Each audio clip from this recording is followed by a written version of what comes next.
नमस्कार, मी शुभम गोवर्धन. आपण पाहत आहात विजय न्यूज. पशुवैद्यकीय क्षेत्रातील पदवीधारकाकडून या क्षेत्रातील पदवीधारकावर होत असलेला अन्याय दूर करण्याच्या मागणीसाठी शासकीय पशुधन पर्यवेक्षक, सहाय्यक पशुधन विकास अधिकारी तसेच खाजगी पशुवैद्यकीय 15 जुलैपासून बेमुदत संपावर गेले आहेत. त्यामुळे ग्रामीण भागातील पशुपालक चिंताग्रस्त झाले आहेत व तातडीने उपचार मिळणे बंद झाले असल्यामुळे या संपाचा मोठा फटका बार्शी तालुक्यातील पिंपरी येथील सर्वसामान्य कुटुंबातील शेतकरी तानाजी उद्धव काशीद यांना बसला आहे. त्यांच्या खिलार बैलाचा वेळेवर उपचार न मिळाल्याने जागेवरच तडफडून मृत्यू झाला आहे. त्यांचे अंदाजे 50 ते 60 हजार रुपयांचे आर्थिक नुकसान झाले आहे.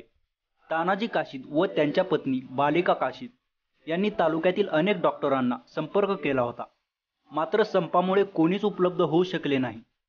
पोटच्या गोळ्याप्रमाणे सांभाळलेल्या बैलाचा आपल्या डोळ्यासमोरच तडफडून मृत्यू होत असल्याचे पाहून शेतकरी तानाजी काशीद व त्यांच्या पत्नी बालिका काशीद यांनी हंबरडा फोडला. ऐन मशागतीच्या वेळेस बैलाचा मृत्यू झाल्याने तानाजी काशीद यांचा जगण्याचा आधार तुटला आहे.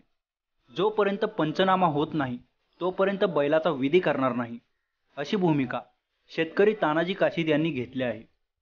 प्रशासनाने तत्काळ पंचनामा करावा व आर्थिक मदत मिळवून द्यावी, असे शेतकरी तानाजी काशीद यांचे म्हणणे आहे. विजय न्यूजवरून मी शुभम गोवर्धन. मी बालिका तानाजी काशीद आहे. पानपिंपरी इथून बोलते, साखर पिंपरी.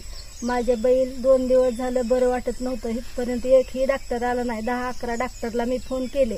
आम्ही संपावर हाय असे बोलले, त्यामुळे कुणी हितवर आलं नाही. 2 दिवस बैलाला खूप आजार झाला. बैल तरपडून बैल मरून गेला. मग ह्या बैलाचं काय वाट आहे हे तुम्ही सगळेजण पंचनाम्यात सांगणे. आम्ही अतिशय गरीब आहे, करून खाणारे. आम्ही भाडे करीत होता, मिळवीत होता. बैलाची माझ्या जात खिलारी आहे. 25 वर्षाचा सुद्धा बैल नाही, 20 ते 10-15 वयाच्या बैल आहे. फार गरीब कुटुंबाचं आहे. बैलावरच आमचं सगळं जीवन जगत होतं. तर आता आम्ही कसं जगायचं? असल्या लॉकडाऊन मध्ये बैलाला संप केलाय डॉक्टरचा. तर ह्या बैलाला काय करायचं? हे आमचं काहीतरी निवेदन मांडलं पाहिजे तुम्ही सगळ्यांनी.